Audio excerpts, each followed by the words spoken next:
Sir నమస్కారం sir. Janasena party Janavani కార్యక్రమంలో ఇక్కడ కేంద్ర కార్యాలయం మంగళగిరికి వచ్చారు. ఏంటి సార్ మీ సమస్య ఏంటి చెప్పండి ఒకసారి వివరంగా.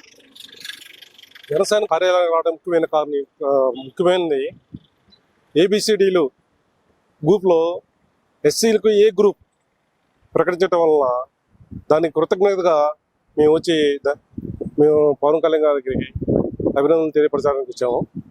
ముఖ్యంగా అంతకుముందు 2000-2004లో ఎస్సీ ఏ గ్రూప్లకు 1% ఇచ్చి అది స్త్రీలకు ఇచ్చారు. అది దానివల్ల పురుషులు చాలా మంది నష్టపోయారు.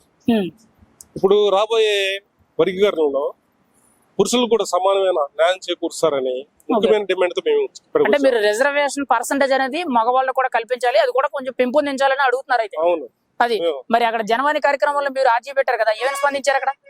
జనవాణి కార్యక్రమంలో మేము అర్జీ ఇచ్చాము. దాంట్లో ఢిల్లీలో ముఖ్యమైన పార్టీలు తెలుగుదేశం కానీ, జనసేన కానీ, బీజేపీ కానీ, వీటిల్లో ఢిల్లీకి రాజకీయమైన పదవులు ఏమి లేవు. అన్ని కులాలు ఉన్నారు కానీ రెల్లి కులాన్ని మాత్రం ఏ పార్టీ కూడా ఇప్పుడు వరకు ఎక్కడ కూడా మీ క్యాస్ట్ లో ఎవరు పెద్ద నాయకులు లేరంటారా? ఎవరు లేరు. మరి పవన్ కళ్యాణ్ గారు మీ క్యాస్ట్ అని చెప్తున్నారు కదా ఆయన. కానీ ఆయన మా క్యాస్ట్ లో పెద్ద హీరో. పవన్ కళ్యాణ్ గారు ఉంటే అందరూ ఉన్నట్టే. అంటే చాలా ఆయన ఎప్పుడు కూడా చెప్పేది ఏంటంటే, నేను అవడానికి కాపు కులం అయినా సరే నా సొంత కులం కంటే ఎక్కువ నాకు రెల్లి కులం, వాళ్ళ తర్వాత ఏదైనా అన్నట్టు అని చెప్తున్నారండి.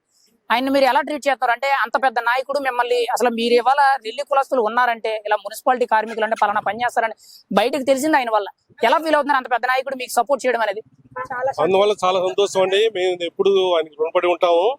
అదే విధంగా మా యొక్క రెల్లి కులాన్ని కూడా ముందుకు తీసుకువెళ్తారని చెప్పేసి మేము ఎక్కువ ఆశిస్తున్నాము.